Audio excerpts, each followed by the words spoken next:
बिल्कुल सही तो बात मेरे है। साथ क्या हुआ, मेरे क्लाइंट के साथ क्या हुआ कि प्री ऑथराइजेशन के लिए उन्होंने ईमेल में जो ईमेल एड्रेस है ना, हाँ लास्ट का जो अल्फाबेट्स उसको चेंज करके ईमेल कर दिया। आप 1 करोड़ का नॉर्मल बेस प्लान लोगे एंड 1 करोड़ का टॉपअप लेते हो, उसमें 1/10 का डिफरेंस आ जाता है। अगर आपका नॉन डिस्क्लोजर की वजह से रिजेक्शन आता है, then the whole policy is terminated. Terminated. तो यानी कि आपने जितना प्रीमियम दिया वो भी गया एंड जो आपको क्लेम मिलना था वो भी गया।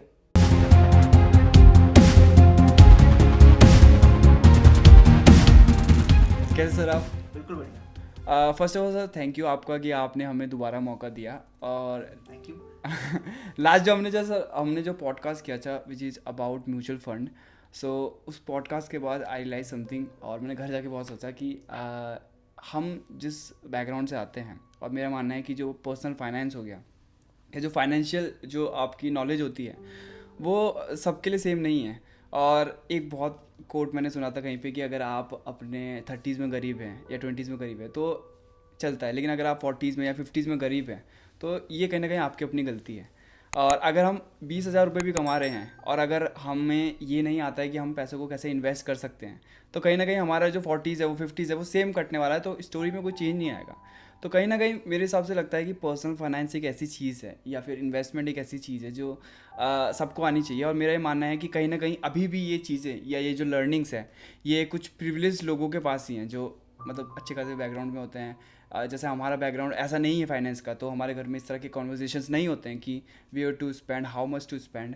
तो मुझे थोड़ा सा अच्छा लगा कि we made a podcast about a mutual fund which is again a personal finance derivative. तो मुझे काफ़ी अच्छा वो फील हुआ और आपके साथ फिर हमने सोचा कि दोबारा करते हैं।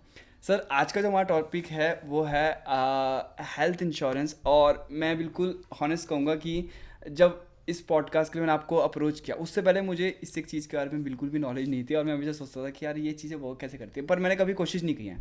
तो मैं इस चीज़ के लिए भी खुश हूँ कि at least just for the podcast की मैंने बहुत ज़्यादा जानने की कोशिश की अबाउट हेल्थ इंश्योरेंस। तो सर मैं सबसे पहले जानना चाहूँगा कि एक्चुअल में हेल्थ इंश्योरेंस होता क्या है, और क्या ये टर्म इंश्योरेंस, क्या ये दोनों सेम चीज़ हैं? तो थोड़ी सी क्लैरिटी दें हमारे व्यूअर्स को और हमें भी। आपने स्टार्टिंग में मेंशन किया कि 20-30s में थोड़ा सा कम पैसा होना ठीक है, नहीं, मैंने कहा कि 40s-50s में होना हाँ, ठीक नहीं है। सो अगर नहीं है पैसा गरीबी की बात नहीं है, बट क्या होता है कि इंडिया में देखा गया है कि the main reason for people in 40s and 50s to go into poverty, जी यानी कि उस एज में जाके भी वापस अपना फाइनेंशियल स्टेटस को खो देने का मेन रीज़न है हेल्थ केयर एक्सपेंस। जी, वो आपकी बात बिल्कुल सही है। एंड ये मतलब सर्वे हुआ है, ऐसे फिगर्स हैं क्योंकि आप देखेंगे हम सबके फैमिली में कोई ना कोई, हाँ जान पहचान में ऐसा कोई ना कोई केस जरूर है कि हॉस्पिटलाइजेशन में कोई बहुत बड़ा एक्सपेंस हो, चाहे हमारे डायरेक्ट फैमिली में चाहे हमारे नियर डियर में, लेकिन ऑलमोस्ट हर फैमिली में over a period of 30-40 years ऐसा एक केस आ जाता है जिसमें हॉस्पिटलाइजेशन होता है। किसी का बहुत अच्छे से निकल जाता है शॉर्ट में, हाँ एंड किसी का बड़ा ही क्रिटिकल हो जाता है and it becomes a expensive affair. And पिछले 2 साल पहले कोविड में जो हुआ वो उसमें तो हमसे नहीं है। बहुत फैमिलीज ने ऐसे एक्सपीरियंस किया। सो जहाँ हम फाइनेंशियल इंडिपेंडेंस की बात करते हैं, जैसे आपने मेंशन किया to have that financial knowledge, so ये चीज़ जानना कि health care can be a major factor आपका पूरा फाइनेंशियल स्टेटस को ख़राब करने में, हाँ बिल्कुल सही बात है। ये एक बहुत इंपॉर्टेंट पार्ट है। एंड जैसे आपने पूछा हेल्थ इंश्योरेंस और टर्म इंश्योरेंस में क्या फ़र्क है, तो हेल्थ इंश्योरेंस कवर करते हैं आपके मेडिकल एक्सपेंसेस को, यानी कि जीते जी अगर कोई मेडिकल इमरजेंसी आ जाए, हॉस्पिटलाइजेशन हो एंड उसके जो बिल्स हैं, तो एक हेल्थ इंश्योरेंस उस एक्सपेंस को हमें इंश्योर करता है, कवर करता है। वैसे टर्म इंश्योरेंस होता है हमारे डिपेंडेंट्स के लिए। अगर मेरे को कुछ हो जाए तो मेरे फैमिली को एक सफिशिएंट पैसे मिल जाए, सफिशिएंट अमाउंट मिल जाए, जिससे कि सारे लाइबिलिटीज़ खत्म हो जाए, उनका फैमिली मतलब मेरा फैमिली आगे चल के फाइनेंशियली बर्डन ना हो, उसके लिए टर्म इंश्योरेंस है। सो टर्म इंश्योरेंस का पैसा आता है after the death of the policy holder, and health insurance का जो क्लेम आता है वो उसके हॉस्पिटलाइजेशन के एक्सपेंसेस में आता है। तो दोनों अलग चीज़ें टोटली। सो मुझे तो इस चीज़ से थोड़ी क्लैरिटी हुई है। अच्छा सर मैं आपसे जानना चाहूँगा कि ये हेल्थ इंश्योरेंस का सेक्टर है, ये काम कैसे करता है? लेट्स सपोज हम पैसे दे रहे हैं तो वो मतलब आप डीप डाउन जाके थोड़ा बताइए कि मतलब वो पैसा कहीं और इन्वेस्ट कर रहे हैं, कैसे ये चीज़ वर्क करती है? सो रिआइटरेटिंग फ्रॉम माई पॉइंट कि आगे के एज में 30-40s-50s में जब पॉवर्टी आते हैं because of health care expense आता है, तो हेल्थ इंश्योरेंस का यहाँ पे रोल क्या है कि अगर आपके पास एक हेल्थ इंश्योरेंस है तो ऐसे जब इमरजेंसी आता है तो हेल्थ इंश्योरेंस इस चीज़ का पेमेंट करता है। जी यानी कि अगर मैंने एक हेल्थ इंश्योरेंस परचेज किया, अच्छा चलो आपका क्वेश्चन लेते हैं, make it more specific insurance क्या है? इंश्योरेंस जैसे नाम से पता चल रहा है कि वो थोड़ा इंश्योर कर देता है। तो इंश्योरेंस का कॉन्सेप्ट कैसा है? इंश्योरेंस का ये है कि अगर कुछ आपका कुछ भी किसी भी चीज़ से डैमेज वगैरह हुआ तो the respective institute will cover it up. So insurance का एक्चुअल कॉन्सेप्ट क्या है कि लेट्स से कि हम एक सोसाइटी में 100 लोग हैं, हाँ जी। ठीक है, एंड सोसाइटी में हमने नोटिस किया कि हर साल किसी ना किसी एक जन का बिजनेस खराब हो जाता है, या लेट्स टॉक अबाउट हेल्थ, तो किसी एक जन का हेल्थ खराब हो जाता है, 100 में से एक जन का।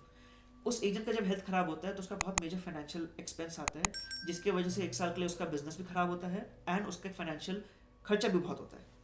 तो सोसाइटी ने क्या डिसाइड किया कि 100 के 100 लोग हर साल एक छोटा सा अमाउंट डिपॉजिट करेंगे एंड वो एक पूल बनाएंगे, एंड जिस साल उस 100 में से किसी एक को अगर जरूरत पड़ गई तो वो जो पूल का पैसा है उसके हेल्प में उसके पास जाएगा। So this is the concept of insurance कि सब लोग मिलकर एक पूल ऑफ मनी बना रहे हैं एंड जिसको जरूरत है उसके लिए वो पूल यूज किया जाएगा, एंड वो पूल हर साल बन रहा है। तो एवरी ईयर एक प्रॉपर पूल है to help someone in need. यहाँ से इंश्योरेंस का कॉन्सेप्ट, एक्चुअल जो कॉन्सेप्ट शुरू हुआ था ये था कि सब लोग मिलकर एक दूसरे को हेल्प कर रहे हैं, दैट इज इंश्योरेंस। ये चीज अब कॉर्पोरेट में हो गया जी। So now companies are doing it and वो बहुत लार्ज स्केल में कर रहे हैं। So ultimately every health insurance company is here to make money, charity नहीं है, they are here to make money. So वो लोग क्या करते हैं, आपसे पैसे इकट्ठे के in the form of premium, हाँ। एंड हर किसी से अलग अलग ले। फॉर एग्जाम्पल आपका हेल्थ इंश्योरेंस 20,000 रुपये का है, मेरा हेल्थ इंश्योरेंस 30,000 रुपये का है। ऐसे लाखों लोगों से पैसे इकट्ठे किए, एक पूल बनाया, उस पैसे को इन्वेस्ट किया। अब जब क्लेम आया तो उस इन्वेस्टमेंट में से पैसे निकाल के क्लेम को सेटल करने के लिए पैसे को वापस यूज कर लिया।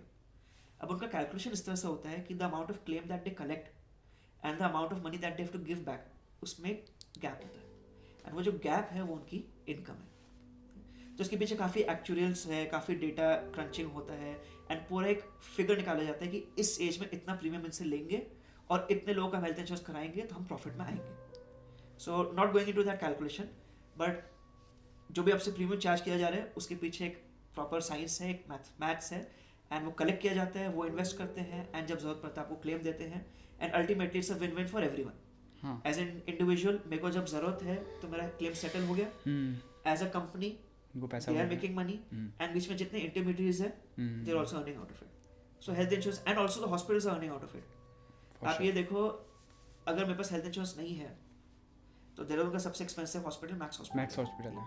मैं वहाँ जाने के पहले 10 बार सोचूंगा। बिल्कुल सही बात है कि मुझे पता है मैक्स में जाना मतलब वेरी बिग एक्सपेंस, बट अगर हेल्थ इंश्योरेंस है तो आई नो फ्रीली कि मैं वहाँ जाकर अपना ट्रीटमेंट करा सकता हूँ, कि मेरे ऊपर फाइनेंशियल बर्डन नहीं आएगा। So I am ready to take the best quality of treatment because of having a health insurance.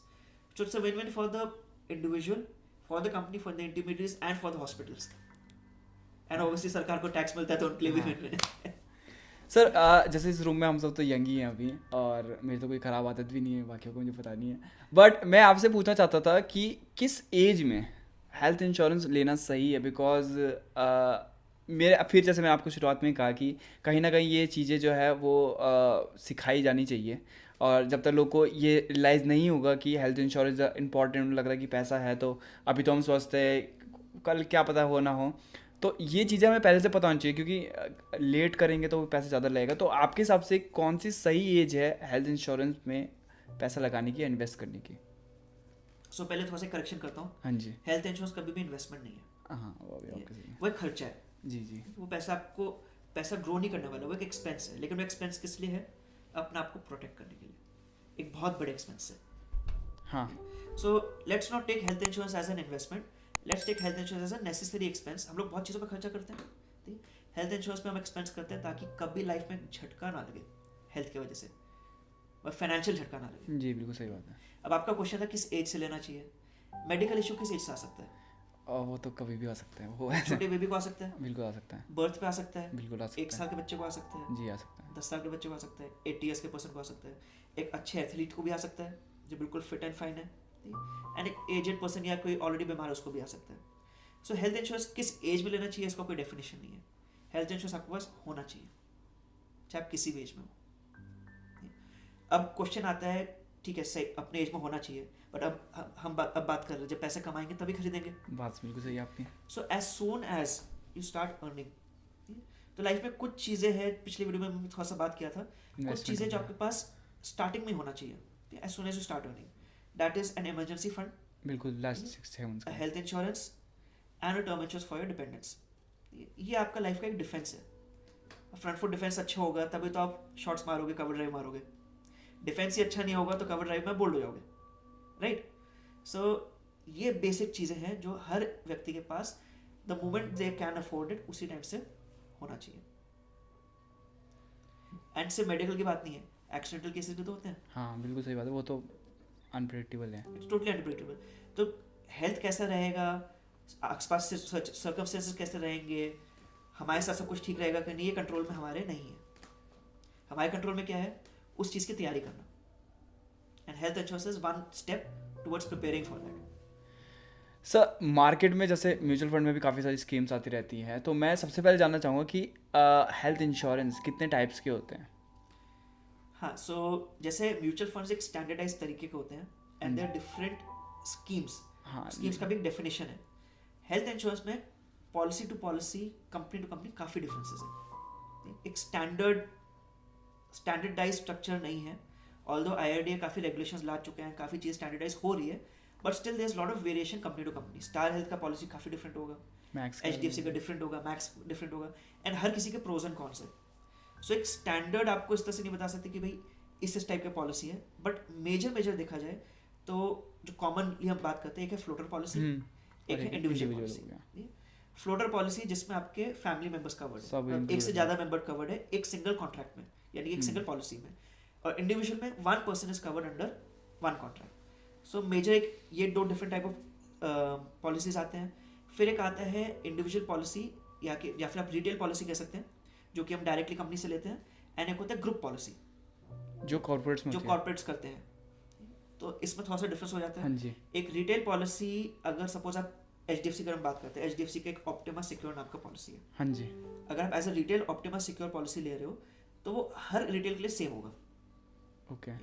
लेकिन एक कॉर्पोरेट जब आप HDFC का पॉलिसी बना रहे हैं तो वो कस्टमाइज्ड होता है, वो कॉर्पोरेट के हिसाब से कस्टमाइज होता है। तो सपोज एक ABC कंपनी है जो HDFC का पॉलिसी दे रहा है, और एक XYZ है जो HDFC का पॉलिसी दे रहा है। दोनों की पॉलिसी में जमीन आसमान का फर्क हो सकता है, क्योंकि दोनों अलग अलग कस्टमाइज हो रखे हैं। और ये फ़र्क किस तरह का होगा सर? ये डिपेंड करते हैं on the deal which the company has with the insurance. अच्छा, कॉर्पोरेट एंड द इंश्योरेंस के बीच में जो डील होता है, ठीक है उस पर डिपेंड करता है। ये टोटली कस्टमाइज होता है। इसमें कभी कभी रिटेल पॉलिसी बेटर होता है एंड कभी कभी बहुत इंफीरियर होता है। So both the scopes are there. So एक फ्लोटर पॉलिसी हो गया, एक इंडिविजुअल पॉलिसी हो गया जो जनरली आम भाषा में बात करते हैं। फिर एक ग्रुप पॉलिसी हो गया, और एक वो जो कॉर्पोरेट वाला हो गया, एंड एक हो गया हमारा रिटेल पॉलिसी। इसके अलावा कुछ राइडर्स होते हैं, जैसे क्रिटिकल इंश्योरेंस हो गया, जो एडिशनल होते हैं, क्रिटिकल केयर हो गया, एक्सीडेंटल कवर हो गया। ये कुछ चीज़ें ऐड ऑन हो जाती है टुवर्ड्स योर हेल्थ इंश्योरेंस। एक टॉप अप प्लान होता है। एंड ऐसे अगर इंडिविजुअली आइडेंटिफाई करो तो बहुत सारे हैं। सीनियर सिटीजन का अलग पॉलिसी है, एक रेड कारपेट पॉलिसी है, एक सुपर टॉप अप प्लान है। So there many policies in this way, but majorly floater, individual, corporate and retail. सब फ्लोटर और जो इंडिविजुअल में होता है, जैसे फ्लोटर अगर आप लेते हैं तो पूरी फैमिली कवर्ड रहती है। तो उसमें जैसे अगर आपका 5 लाख का भी बेस है तो उसमें मान लीजिए आपने अगर वो 3 लाख एग्जॉस्ट कर लिया है और आपके पास 2 ही लाख बचा है, तो अगर दोबारा अगर आपको 5 लाख देना है, या अगर आपका वैसा रहता है घर में कोई एजेड है, तो वो एक बड़ी जो फैमिली है उसके लिए एक सूटेबल नहीं है। अगर आपके उसमें मतलब ओल्ड एज भी है, तो आपका क्या मानना है कि किसको कब क्या लेना चाहिए, कि किसके लिए बेहतर है इंडिविजुअल और किसके लिए फ्लोटर बेस्ट है सर? सर देखिए, इसका कोई वैसे एग्जैक्ट डेफिनेशन नहीं है कि किसके लिए क्या बेटर है। अगर आप फ्लोटर ले रहे हैं, हाँ जी, तो यू शुड मेक श्योर कि आपका जो फैमिली है, जो आपका फैमिली जिस तरह का आपका लाइफस्टाइल है एंड जिस सिटी में आप रहते हो, हाँ जी, वहाँ का एक general medical expense on average कहाँ तक जाता है। आप अगर टियर 1 सिटीज़ में रह रहे हो सो 5 lakhs is a very small cover. 5 lakhs कहाँ निकल जाएगा पता भी नहीं चलेगा। एटलीस्ट 10-15 लाख रुपीज़, इनफैक्ट आप बॉम्बे हो, दिल्ली हो, तो 20 लाख रुपीज़ का कवर रिक्वायर्ड आज के दिन होना चाहिए एक फैमिली के पास। आप टियर 3 सिटी में हो एंड आपका लाइफस्टाइल भी उस तरह का नहीं है कि आप एक स्वीट प्रेफर करोगे या बहुत लैविश एक्सपेंस करते हो, तो कम कर, तो 5 lakhs 10 lakhs is sufficient. 5 lakhs के बिना तो it is not at all suitable आज के दिन। एंड आई वुड सजेस्ट एक एवरेज 10 लाख आप लेके चलो। 10 lakhs पॉलिसी हर किसी के पास होना चाहिए, बड़ा सिटी हो तो और बड़ा हो। सर मैं चाहूँगा कि जो कुछ बेसिक टर्म्स है जैसे बेस हो गया, प्रीमियम हो गया, इन सब चीज़ों को भी आप थोड़ा डिफाइन कर दीजिए। ये समझते हैं हेल्थ इंश्योरेंस करता क्या है। हाँ जी। ये तो आपको पता है कि क्लेम आएगा तो हेल्थ इंश्योरेंस पॉलिसी हाँ, आपको पैसा देंगे। पैसा देगा, ये तो एक जनरल चीज़ है। जनरल चीज़ बट जब आप पॉलिसी एक्चुअली खोल के पढ़ोगे बहुत सारे। तो उसमें इतने सारे टर्म्स एंड कंडीशंस आप खुद ही एंड आप पढ़ने भी शुरू करोगे, आपको समझ में आएगा वो है क्या। So it is not all that flowery flowery का आपने इंश्योरेंस लिया, आप क्लेम लेने चले गए, क्लेम मिल गया, ऐसा नहीं होता है। उसके अपने सेट टर्म्स एंड कंडीशंस है जिसका एडहेरेंस करना कंपलसरी है। सो फॉर एग्जांपल कुछ एक क्लॉज होता है प्री एग्जिस्टिंग डिजीज। हाँ। अब किसी को अगर ऑलरेडी डायबिटीज़ है हाँ जी। एंड आपने हेल्थ इंश्योरेंस लिया तो आपको उनको डिस्क्लोज करना पड़ेगा कि मेरे को डायबिटीज़ है। उसके बेसिस पे वो आपके ऊपर एक पीईडी लगाएगा, यानी प्री एग्जिस्टिंग डिजीज का एक क्लॉज लगाएगा। ठीक। वो क्लॉज ये हो सकता है कि हम डायबिटीज़ कभी कवर ही नहीं करेंगे। एक क्लॉज हो सकता है कि हम 3 साल या 4 साल के बाद कवर वेटिंग पीरियड हो गया वहाँ उस चीज़ का। वेटिंग पीरियड हो गया। एक क्लॉज हो सकता है हम 1 साल के बाद कवर करेंगे। और एक क्लॉज ये हो सकता है कि ठीक है आपका प्रीमियम 20,000 रुपये था, आप 25,000 रुपये कर दो, हम अभी से कवर कर देंगे। तो ये कंपनी टू कंपनी वेरी करता है। कंपनी टू कंपनी वेरी करता है, but the word over here is PED, pre existing disease. Maximum policies में क्या होगा कि प्री एग्जिस्टिंग डिजीज का एक स्पेसिफिक वेटिंग पीरियड होता है एंड मोस्ट कंपनीज में 3 इयर्स का होता है। यानी कि आपको हर्निया है, पाइल्स है, डायबिटीज़ है, बीपी का इशू है एंड अपेंडिसाइटिस है, गॉल ब्लैडर में स्टोन है या आपका नी सर्जरी है, इन सब में 3 साल का waiting period in most companies होता है। यानी कि 3 साल के पहले अगर आप इस चीज़ पे क्लेम लेते हो तो कंपनी आपको पे नहीं करेगा। सो ऐसा नहीं है कि पता चला कि अभी कुछ हमें ट्रीटमेंट कराना है, चलो हेल्थ इंश्योरेंस ले लो, कवर हो जाएगा, ऐसा नहीं होता है। Companies are very smart and they are also here to make money and उनकी भी एक सेट ऑफ नॉर्म्स है। सो जब हम हेल्थ इंश्योरेंस ले रहे हैं तो हमें पता होना चाहिए प्री एग्जिस्टिंग डिजीज कौन से और कब कवर होंगे। और वहाँ पे भी सच बताना चाहिए, वरना उन पे 600 तरीके पता और करने के। डिस्क्लोजर तो आपका हमेशा जेन्युइन होना चाहिए। जब ले भी रहे हैं तो हमें पता होना चाहिए कि इस पॉलिसी में कौन सी चीज़ें मेरे को कब कवर मिलेगा। हाँ। ये जब जैसे कोविड हो गया, डेंगू हो गया, टाइफाइड हो गया, these are generally covered after first month. But piles हो गया, वो जैसे आपको हार्ट डिजीज होगी, heart disease, these are covered after 3 years or maybe they are not covered. So pre-existing disease is one. Second जो major concern बनता है एक हेल्थ इंश्योरेंस को लेके, जिसके वजह से बहुत वेरिएशन हो जाता है प्रीमियम में एंड जिसके वजह से सबसे ज़्यादा धोखा भी हो जाता है, वो है रूम रेंट कैपिंग। हाँ। एंड ये बहुत ही मिस यूज टर्म भी है, इसको लोग ठीक से समझाते नहीं है एंड पढ़ के ठीक से समझ में भी नहीं आता है। सो रूम रेंट कैपिंग यानी क्या, अगर एक हॉस्पिटल में 5,000 का रूम है एंड आपके रूम रेंट में 5,000 का कैपिंग है, तो चल जाएगा। यानी कि 5,000 का रूम आप ले रहे हो, आपका 5,000 का कवर कैपिंग है रूम रेंट पे, तो आपको पूरा मिल जाएगा। बट अगर मैंने 10,000 का रूम ले लिया तो और रूम रेंट 5,000 का है कैपिंग, तो वहाँ पे गड़बड़। लेकिन कितना गड़बड़ है वो फिर उस हिसाब से मैनेज, वो देख सब चीज़ों में गड़बड़ आ जाएगा। फिर जनरली लोगों को क्या लगता है कि यार 5,000 रुपये एक्स्ट्रा देना पड़ेगा ना आप पर डे, जेब से दे देंगे, 10 दिन का वो पे कर देंगे। ऐसा नहीं बट होता। That is not the case. Actual case क्या है, क्या देखा जाता है कि 10,000 के लिए 5,000 कितना है, हाफ, 50%। तो हेल्थ इंश्योरेंस कंपनी ये कहता है कि अगर आपने महंगा रूम लिया है और वहाँ तो पे यानी कि आपका डॉक्टर फीस भी महंगा है, हाँ, नर्स भी महंगा है, जो आपके ट्रीटमेंट्स होंगे वो भी महंगे, एवरीथिंग बिकम्स एक्सपेंसिव। ठीक है, एंड कितना एक्सपेंसिव हुआ, क्योंकि 5,000 का लिमिट था, आपने 10,000 ले लिया, यानी 5,000 10,000 का 50% है, यानी कि आपने 50% ज़्यादा लिया, यानी कि पूरे क्लेम में से 50% को वो हटा देंगे, 50% मिल जाएगा। तो अगर आपने 5,000 का लिमिट पे आपने 10,000 का रूम ले लिया, 50% of your claim has been wiped off. And ये एक ऐसा चीज़ है जो कि बहुत जगह मिस हो जाता है एंड कई पॉलिसीज इसकी वजह से सस्ता भी है।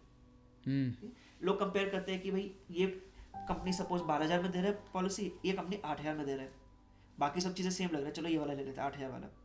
वो ये मिस आउट कर जाते हैं, उसमें ये एक कैपिंग लगा हुआ होगा and this is something which is very expensive for you, क्योंकि हॉस्पिटल का रेंट बढ़ते जा रहा है। आजकल 5,000 में भी आपको रूम इजीली नहीं मिलेगा, 7-8,000 रुपीज़ तो नॉर्मल हो गया है। एंड अगर आपने रूम रेंट का कैपिंग वाला लिया है, may be 2-3 years down the line और महंगे हो जाएंगे, तो it is going to affect your whole claim. So best case क्या है, ऐसा पॉलिसी ले जिसमें रूम पे कैपिंग ना हो, या अगर कैपिंग भी हो तो एटलीस्ट ये रखो कि सिंगल प्राइवेट रूम आप कोई सा भी ले सकते हो। तो अमाउंट पे कैपिंग नहीं है, सिंगल प्राइवेट रूम पे कैपिंग है। ये नहीं कि हमने डीलक्स रूम ले लिया, स्वीट ले लिया, बट सिंगल प्राइवेट रूम चाहे जो भी प्राइस पे हो वो आपको मिलेगा। सिमिलरली आईसीयू पे हो गया, कई कंपनीज आईसीयू पे भी लिमिट डाल देते हैं। अब आईसीयू में किसी का अगर वेंटिलेटर लग गया, it becomes a very expensive affair and उसकी वजह से पूरा प्रीमियम, पूरा क्लेम जो है वो गड़बड़ा जाता है. सो रूम रेंट कैपिंग पता होना बहुत ज़रूरी है. एंड बेस्ट केस है कि रूम रेंट कैपिंग ना हो, ऐसा पॉलिसी प्रेफर करें.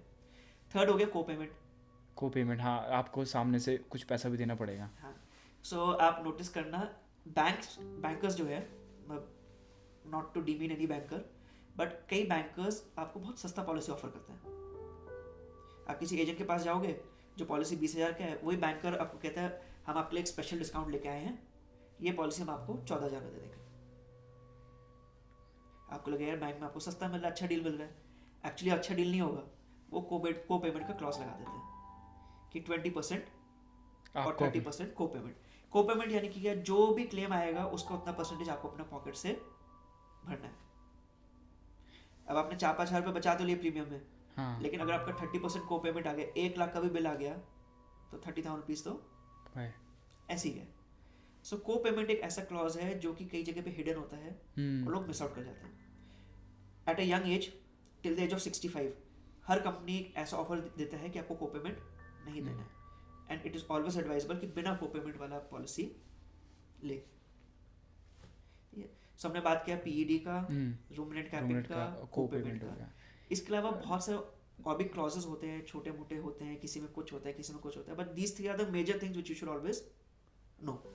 अच्छा सर, जैसे आपने शुरुआत में बताया था कि आपकी जो भी पहले जो आपकी जो टीसीस है वो आपको बतानी चाहिए. तो अगर कोई ना बताए तो क्या होगा, और साथ के साथ अगर कोई जैसे मेरा एक कंसर्न है कि अगर कोई लाइफ टाइम बीमार नहीं पड़ता या वो कभी जाते नहीं, तो उस पैसे का क्या होता है जो देता है? तो पहला चीज़ लेते हैं, हाँ जी. अगर डिस्क्लोज नहीं करते हैं. आपने सीआईडी देखा है? हाँ, दया वाला. कुछ तो गड़बड़ है. हाँ जी. तो ये हेल्थ इंश्योरेंस कंपनीज है ना, वो सीआईडी से भी एक कदम आ गया. आपसे जब पॉलिसी लेते हैं उस टाइम कोई चेक नहीं करेंगे, कुछ नहीं पूछेंगे आपसे, पॉलिसी ले लेंगे. लेकिन जब क्लेम देने की बात आती है तो they will check each and everything, and उनको पता चल जाता है. आप ही सोचिए, अगर किसी वजह से मैं हॉस्पिटलाइज होता हूँ जी सर, एंड मेरे को कोई बीमारी पहले से है, क्या मैं ट्रीटमेंट के टाइम डॉक्टर से छुपाऊंगा? नहीं. अगर मैं डॉक्टर से नहीं छुपाऊंगा, डॉक्टर की क्या ड्यूटी है?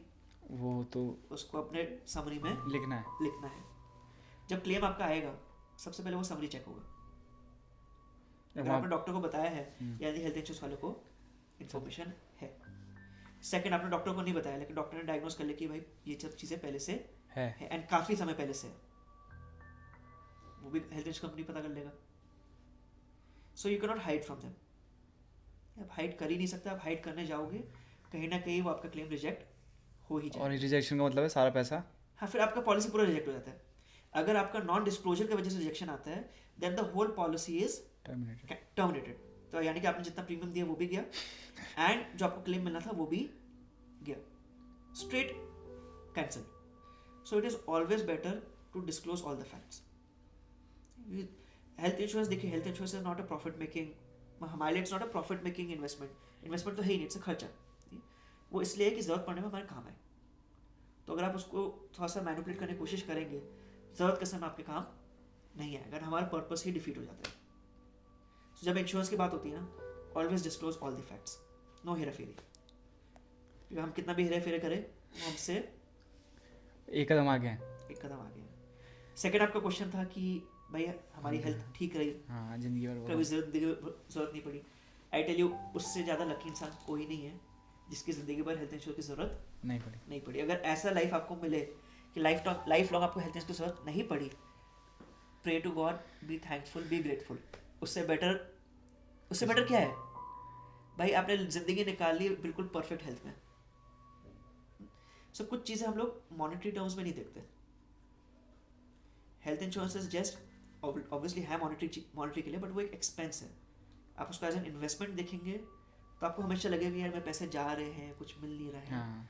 बट वो इन्वेस्टमेंट नहीं है. स्टार्टिंग में भी ये कहा था इन्वेस्टमेंट नहीं है वो, और इन्वेस्टमेंट की तरह देखो भी मत. वो एक नेसेसरी खर्चा है जो जिंदगी में किसी के अगर काम ना आए ना, तो बहुत अच्छी बात वो है. बहुत ही अच्छी बात है. और आए तो भी फिर काम आएगी. और जब काम आएगा तो बहुत काम आएगा. आप देखिए, हर किसी ने हेल्थ इंश्योरेंस नहीं कराया हुआ है, और जिसने करा भी रखा हर किसी के काम नहीं आया. लेकिन जिसके काम आया उससे पूछो हेल्थ इंश्योरेंस का इंपॉर्टेंस क्या था. नहीं, वो ऑब्वियस है. वो हर किसी को बोलेगा हेल्थ इंश्योरेंस तो कराना ही है. क्यों? क्योंकि वो ऐसे वक्त पे काम आता है जब कुछ और काम नहीं आता। आपके पास बहुत प्रॉपर्टी है जी, ठीक है, गोल्ड है, गाड़ी है, सब कुछ है, और खुद ही बीमार पड़ गए, खुद ही हॉस्पिटलाइज है, कहाँ से आएंगे पैसे? कौन अरेंज करेगा? वो बेचने पड़ जाएंगे। कैसे करोगे? खुद तक हॉस्पिटल में हो, बस सही है। फैमिली कितना कर लेगा? एंड प्रॉपर्टी बेचना आसान है? नहीं, उसमें तो साल लग जाते हैं कई बार। आपके अच्छे खासे इन्वेस्टमेंट्स हो रखे हैं, लॉन्ग टर्म इन्वेस्टमेंट्स हो रखे हैं, उसको ब्रेक करना कुछ आइडियल सिचुएशन है क्या? नहीं है। आपका मतलब फाइनेंशियल बेस ही हिल जाएगा, बट एक हेल्थ इंश्योरेंस आपको सब चीज़ों से प्रोटेक्ट कर देगा। इनफैक्ट मेरे फैमिली में ऐसा केस है। सो मेरी फैमिली में ऐसा था कि फर्स्ट कजन्स में उनके पास विक्रम भी थे, रेंट पे दे रखे थे, एंड ऑटोज रेंट पे दे रखे थे, अपना खुद का दुकान था, एंड कुछ अलग अलग साइड में इन्वेस्टमेंट्स चल रहे थे, बिजनेस चल रहा था। बेटे की हो गई तबीयत बहुत ख़राब, इतनी तबीयत ख़राब हो गई कि किडनी में प्रॉब्लम आया एंड मेजर सर्जरीज हुए। उस सिचुएशन में क्योंकि उन्होंने हेल्थ इंश्योरेंस नहीं ले रखा था, उनको अपने पहले ऑटोज बेचने पड़े, विक्रम बेचने पड़े, जो एक्स्ट्रा इन्वेस्टमेंट्स करने थे वो भी निकालने पड़े, और कुछ पैसा मार्केट से लेना पड़ा to recover from that cost. Thank God सब कुछ ठीक हो गया, पर्सन इज वेल, आज के दिन बिल्कुल ठीक है, बट फाइनेंशियली आपका बेस तो पूरा हिल गया ना। आज के दिन वो दोबारा ऑटो नहीं खरीद पाए, विक्रम नहीं खरीद पाए, लोन किसी तरह रिपे किया, एंड आज अपना लाइफ गुजार रहे हैं, डिसेंट है, but what they could have been वो नहीं है। वो फाइनेंशियल स्टेबिलिटी नहीं। अब आज के दिन बस किसी तरह काम चल रहा है।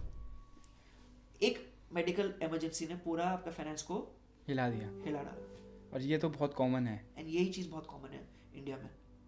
सो यहाँ पे हेल्थ इंश्योरेंस ने आपको कितना प्रोटेक्ट किया? अगर होता है हेल्थ इंश्योरेंस जब 5 लाख 10 लाख का होता, सब कुछ कवर हो जाता है उसमें, ये नौबत नहीं आती। सो हेल्थ इंश्योरेंस किसी के काम ना आए बहुत अच्छी बात है, लेकिन होना ज़रूरी है, क्योंकि जब काम आएगा तो it will save you a lot. ये बिल्कुल आपकी सही बात है। सर मेरा एक सवाल था, जैसे काफ़ी सारे कॉर्पोरेट्स में जो आपने बताया था शुरुआत में, वो रिटेल वाला नहीं था जो कॉर्पोरेट्स में होता है, ग्रुप तो पॉलिसी। वहाँ पे जब तक एम्प्लॉय काम कर रहा है तो कंपनी ने करवा दिया, तो जब वो छोड़ के जा रहा है तो या तो वो ये है कि उसको वो इंडिविजुअल में करा दें या वो दोबारा कराए, तो आपके हिसाब से उसके लिए क्या बेनिफिट रह सकता है, क्या करना चाहिए? सो जहाँ तक ग्रुप पॉलिसीज की बात है, हर ग्रुप पॉलिसी रिटेल में कन्वर्ट नहीं हो सकता। In fact maximum group policies individual में नहीं हो सकता, रिटेल में कन्वर्ट नहीं हो सकता, कि वो क्लॉज ही वो कस्टमाइज पॉलिसी है। अच्छा, वो कस्टमाइज पॉलिसी रिटेल के लिए अवेलेबल ही नहीं है। सो मैक्सिमम केसेस में कॉर्पोरेट पॉलिसी रिटेल में नहीं जाता, कुछ केसेस में जाता है, मैक्सिमम केसेस में नहीं जाता। अगर जाता है तो करा दें, ऑलवेज गुड कि आप उसको कंटिन्यू करो, क्योंकि वही प्रीमियम में चलता रहेगा फिर आपका। वही प्रीमियम में चलता रहेगा, जो भी प्रीमियम होगा वो आप पे करोगे, बट आपके कंटिन्यूशन में रहेगा। बट अगर आप एक ऐसा कंपनी में है जहाँ पे एक स्पेशल कॉर्पोरेट पॉलिसी है, पॉलिसी कितना भी अच्छा हो, always have your own cover. उससे क्या होगा, सपोज लेट्स से आपके पास एक कॉर्पोरेट पॉलिसी था बढ़िया, एंड आपने 5-10 साल 15 साल उस जॉब कंपनी में जॉब किया, नाउ यू डिसाइडेड कि okay I am going to another job, या फिर अपने बिजनेस में शिफ्ट कर रहे हो, या रिटायरमेंट का टाइम आ गया, एनी केस, तीनों केसेस में ज़रूरी होना है कि आपको हेल्थ इंश्योरेंस मिलेगा। दूसरा कंपनी आपको हेल्थ इंश्योरेंस दे ऐसा ज़रूरी नहीं है। अगर आप बिजनेस में जा रहे हो तो ऑब्वियसली नहीं है, और रिटायरमेंट पे भी नहीं है। अब इस पॉइंट ऑफ टाइम पर अगर आप हेल्थ इंश्योरेंस अलग से लेते हो, पहली बात तो महंगा होगा, हाँ चलो ठीक है, वो तो इन एनी केस महंगा होता है। सेकंड चीज़, जो वेटिंग पीरियड है वो फिर चालू हो जाएगा, वो डे 1 से चालू होगा, वो भी चालू 3-4 साल वहीं रुकेंगे। थर्ड चीज़, अगर कोई प्रॉब्लम आपको हो चुका है बाय दिस टाइम, तो फिर वो प्री एग्जिस्टिंग बीपी या शुगर या समथिंग, वो क्लॉजेस भी लग जाएंगे। तो फिर एंड अगर कोई मेजर प्रॉब्लम है तो हेल्थ इंश्योरेंस मिलेगा ही नहीं, आपको पॉलिसी मिलेगा ही नहीं। So to save yourself from all these things, always advisable कि पहले ही आप अपना, अगर आपके पास कॉर्पोरेट पॉलिसी है भी, तब भी आप अपना अलग से एक पॉलिसी लेके चलो। Don't buy very expensive policy, क्योंकि आपके पास कॉर्पोरेट है, एक नॉर्मल पॉलिसी लेके चलो, एंड जब जरूरत आएगा तो उसको एक हायर ग्रेड में आप कन्वर्ट करा लेना, बट एक पॉलिसी साथ साथ लेके चलो, कब काम आ जाए यू डोंट नो। एंड ज़्यादा लोगों के काम आया है। इनफैक्ट मेरे खुद के बहुत क्लाइंट्स हैं जिनका कॉर्पोरेट पॉलिसी चल रहा था बढ़िया, but at the age of retirement उनको ध्यान आया कि अब मेरे पास पॉलिसी अलग से लेना पड़ेगा, और फिर तब तो रिटायरमेंट के टाइम ऑफर ही नहीं हुआ, क्योंकि कोई ना कोई मेडिकल इश्यू है, किसी को थायराइड हो रखा है, किसी को डायबिटीज़ है, किसी को कुछ है, कंपनी ने मना ही कर दिया, इस एज में हम नहीं देंगे भी तो प्रीमियम बहुत ही ज़्यादा होगा, हद से ज़्यादा। कुछ कंपनीज देते हैं वो ओवर इन्फ्लेटेड प्रीमियम देते हैं, 4 गुना 5 गुना प्रीमियम, मैक्सिमम कंपनीज मना ही कर देते हैं। सो ये नौबत ही ना आए, इसलिए पहले ही लेके चलो। And health insurance is not very expensive, हाँ, अगर यंग एज में ले ले तो। यंग एज में लेंगे it's not expensive. Higher age में भी ऐसा नहीं कि वो बहुत एक्सपेंसिव चीज़ है, हाँ एज के साथ महंगा हो जाता है, but it is not that expensive कि आप अफोर्ड नहीं कर पाओ। आपसे ये जानना चाहता कि क्या बेस्ट रहेगा कि मान लीजिए मुझे 10 लाख का करना है इंश्योरेंस, तो मैं क्या 10 लाख का बेस ही लूँ या 5 लाख का मैं बेस लूँ और 5 लाख का उसके ऊपर टॉपअप लूँ या सुपर टॉपअप लूँ? आपके हिसाब से क्या बेस्ट रहेगा? सो जहाँ तक बेस की बात है, हर कंपनी का बेस पॉलिसी भी डिफरेंट होता है। हाँ जी। ऐसे बेस पॉलिसी डिफरेंट नहीं होता, बेस कितना लोगे उस हिसाब से भी पॉलिसी में भी डिफरेंस आ जाते हैं। जैसे फॉर एग्जांपल 2 लाख का बेस पॉलिसी भी अवेलेबल है कुछ कंपनीज में, 3 में भी है, 5 भी है, 10 है, 25 है, 1 CR तक जाता है। बट जो चीज़ें 5 लाख के बेस पॉलिसी में कवर्ड है और जो 10 लाख के बेस पॉलिसी में कवर्ड है उसमें फ़र्क हो सकता है। अच्छा। जैसे फॉर एग्जांपल 3 लाख का बेस पॉलिसी आपने लिया, उसमें रूम रेंट कैपिंग दे दिया से 1% ऑफ सम इंश्योर, हाँ, यानी कि कितना 3 लाख का 1% कितना हुआ? कितना हुआ? 3000। हाँ हाँ हाँ, ठीक है ठीक है। 5 लाख पॉलिसी में उन्होंने ऑफर किया 1% 2% of sum insured, okay. Difference आ गया। हाँ हाँ 2% कितना हुआ? 10,000। 10 लाख वाले पॉलिसी में हो सकता है उन्होंने बोला कि रूम रेंट कैपिंग है ही नहीं, अच्छा, फीचर्स अलग हो सकते हैं। फीचर्स अलग हो गए। सो अगर आप पॉलिसी चूज कर रहे हैं, ठीक है, सबसे पहले हमें ये भी देखना है कि फीचर्स क्या क्या अवेलेबल है, 5 और 10 के बीच में क्या डिफरेंस है। अगर कोई डिफरेंस नहीं है तो it is better to take a 5 base and उसके ऊपर आप टॉपअप ले लो, क्योंकि वो आपको सस्ता पड़ेगा। बट अगर डिफरेंस है एंड वो डिफरेंस आपको वैल्यूबल लगता है तो it is better to take a 10 lakh base policy. एक चीज़। दूसरा चीज़, बेस पॉलिसी के ऊपर हमारा नो क्लेम बोनस भी मिलता है। नो क्लेम बोनस क्या है कि अगर किसी साल आपने क्लेम नहीं लिया तो आपको एक रिवॉर्ड दिया जाता है। Reward is the form of no claim bonus. अब गाड़ी जब हम लेते हैं तो गाड़ी में नो क्लेम बोनस में क्या है, डिस्काउंट मिलता है। लेकिन हेल्थ इंश्योरेंस के केस में क्या है कि इंसान का जैसे जैसे एज बढ़ता है ना, तो द चांसेस ऑफ उसका हॉस्पिटलाइजेशन या chances of medical cost increase हो जाता है। तो वो डिस्काउंट नहीं देते हैं लेकिन आपका कवर को बढ़ा देते हैं। हाँ। तो अगर आपने नो क्लेम बोनस मिला है, सपोज 50% नो क्लेम बोनस है, तो 10 लाख का पॉलिसी कितने लाख का हो जाता है? 15 लाख का हो जाता है, और उसके 1 साल बाद वो 20 लाख का हो जाता है। तो मैक्सिमम केसेस में नो क्लेम बोनस 100% पे कैप्ड होता है, कुछ कंपनीज में 150% भी होता है। पर अगर हम 100% भी लेके चलते हैं तो 10 लाख का पॉलिसी आपका 20 लाख का पॉलिसी बन जाता है। लेकिन 5 लाख का पॉलिसी कितना बनेगा? 10 लाख का। अच्छा, वही उस हिसाब से तो अगेन डिफरेंस आ गया। यहाँ पे आपका 5 का 10 है, वहाँ पे 10 का 20 होता है। 20 lakh is a substantial amount. So ये हर एक का पर्सनल कॉल है कि मुझे कितना इंश्योरेंस लेना है। बट इन जनरल अगर आप ये पूछे कि higher sum insured cheaper price में कैसे ले, उसका तरीका ये है कि बेस पॉलिसी ले लें जो आपको रिक्वायर्ड है, जो आपको लगता है कि ये बेस मेरे सूटेबल है, चाहे वो 5 वाला हो चाहे 10 वाला हो, कि किसी केस में 15 भी हो सकता है लाख। एंड उसी के ऊपर आप एक टॉपअप पॉलिसी लें। अब टॉपअप पॉलिसी क्या होता है? What is a super top up policy? Super top up policy ये कहता है कि आपने अगर सुपर टॉपअप पॉलिसी लिया से 1 करोड़ का, ठीक है, और उसमें लिख दिया 10 लाख डिडक्टेबल, इस तरह से लिखा है 10 लाख डिडक्टेबल 1 करोड़ का पॉलिसी। तो ये डिडक्टेबल का मतलब क्या हुआ कि ये जो पहला 10 लाख रुपए है, ये अमाउंट वो सुपर टॉपअप पॉलिसी पे नहीं करेगी। ये आपके बेस से कटेगा, चाहे बेस से कटे, चाहे आपका कॉर्पोरेट इंश्योरेंस दे, चाहे कोई आपके बिहाफ पे दे दे, चाहे अपना आप दे दो। वो ये कहता है कि 10 लाख तक का बिल आप हमें दिखाओ कि आपने पे कर दिया है, इसके बाद में उसके ऊपर का जो बिल है हम पे कर देंगे, करेंगे, क्योंकि ये 10 लाख का डिडक्टेबल है। एंड मैक्सिमम केसेस आप देखो इंडिया में, 10 लाख के ऊपर के केसेस बहुत कम आते हैं। वो एक बहुत क्रिटिकल सिचुएशन है, जब चीज़ें खराब होती है, इमरजेंसी होता है, तब आता है। बट मोस्टली केसेस क्या आएंगे? 2 लाख, 2.5 लाख, 3 लाख। अब कोविड को ही देख ले, मैक्सिमम केसेस 2 लाख के होते थे। डेंगू, टाइफाइड के केसेस मैक्सिमम 1.5-2 लाख के केसेस आते हैं। सो हेल्थ इंश्योरेंस कंपनी को भी पता है कि अनलाइकली है कॉमनली होना, तो क्योंकि 10 लाख का डिडक्टेबल है तो बाकी का जो 1 करोड़ का कवर है वो बहुत ही सस्ते प्राइस में मिलता है। आप 1 करोड़ का नॉर्मल बेस प्लान लोगे एंड 1 करोड़ का टॉपअप लेते हो, उसमें 1/10 का डिफरेंस आ जाता है, इतना फर्क आ जाता है। यानी कि 50,000 60,000 का अगर आपका 1 करोड़ का कवर है तो ये आपको 8-9 हज़ार रुपये में सुपर टॉपअप पॉलिसी मिल जाता है, इतना डिफरेंस है। So a super top up policy can make your plan very big at the same time very affordable. So एक प्रॉपर बेस प्लान रखना और उस पर एक सुपर टॉपअप पॉलिसी लेना is the right way to choose a health insurance. Sir, ये मैं पूछना चाहूँगा कि ये जो सुपर टॉपअप है, इसका मतलब जो पेमेंट होता है ये भी 1 टाइम होता है या फिर इसका भी जैसे प्रीमियम हमें हर महीने देना पड़ता होगा, ऐसा है? ये आपका हेल्थ इंश्योरेंस की तरह है। आप चाहे मंथली प्लान लेते हो जिसमें मंथली पे करते हो, चाहे आप ईयरली करते हो। मैक्सिमम कंपनीज जो है ईयरली ही लेते हैं। कुछ ही कंपनीज है जो मंथली या क्वार्टरली या हाफ ईयरली ऑफर करते हैं, but it is the same. आप अपना बेस पॉलिसी लिए, उसके ऊपर एक सुपर टॉप पॉलिसी ले लिए एंड चाहे आपका कंपनी अगर मंथली ऑफर करे आप मंथली करो, ईयरली ऑफर करे आप ईयरली करो। सर एक टर्म है रेस्टोरेशन बेनिफिट का, मैं चाहता हूँ एक बार वो भी आप एक्सप्लेन करते हैं। सो रेस्टोरेशन यानी कि कुछ कंपनीज रेस्टोर बोलते हैं, कुछ कंपनीज रिचार्ज भी कहते हैं, सेम चीज़ है। उसमें क्या होता है कि सपोज किसी फाइनेंशियल ईयर में या पॉलिसी इज द राइट वे, तो किसी पॉलिसी ईयर में आपका क्लेम आ गया एंड से आपका 5 लाख का कवर है एंड आपने 4 लाख का क्लेम ले लिया, अब आपके पास 1 लाख ही बचा। अब उसी फाइनेंशियल ईयर में फैमिली में किसी और के साथ कोई हादसा हो जाता है एंड फिर से क्लेम आ जाता है, तो आपके पास देखा जाए तो 1 लाख का ही क्लेम बचा है। बट रिस्टोर आपको क्या बेनिफिट देता है कि वो 1 लाख को वापस 5 लाख कर देगा। यानी कि फैमिली में किसी और को कोई अगर इमरजेंसी पड़ जाए या फॉर सम अदर रीजन आपकी को दोबारा हो जाए, तो उस 1 लाख का जो बचा है क्लेम उसको वापस 5 लाख का बना देंगे एंड आप उसका पूरा बेनिफिट ले पाएंगे। सो दिस इज समथिंग जो कि बहुत रेयर है, बहुत कम केसेस में काम आता है, लेकिन जब काम आता है it is a very big benefit. तो ये कॉमन है या इसका प्रीमियम ज़्यादा है या ऐसा कुछ है? सो आजकल देखा जाए तो most companies are offering this restore benefit in their base plans. एक तरह से देखा जाए तो इंडस्ट्री का एक स्टैंडर्डाइज हो गया, क्योंकि कंपटीशन इतना है कि हर कोई ऑफर कर रहा है, बट ज़रूरी नहीं है। जब आप पॉलिसी लेंगे इसके बारे में पूछ जरूर लेना। सर ये जो आपके इंश्योरेंस होते हैं, क्या ये प्री और पोस्ट जो मेडिकल एक्सपेंसेस होते हैं उनको भी कवर करते हैं? हाँ, सो कोई भी मेडिकल इंश्योरेंस का एक पॉलिसी होता है, उसमें pre and post hospitalisation expenses का एक कवर दे रखा होता है। किसी में 30 डेज और 60 डेज रखा है, यानी कि 30 डेज पहले एंड 60 डेज बाद।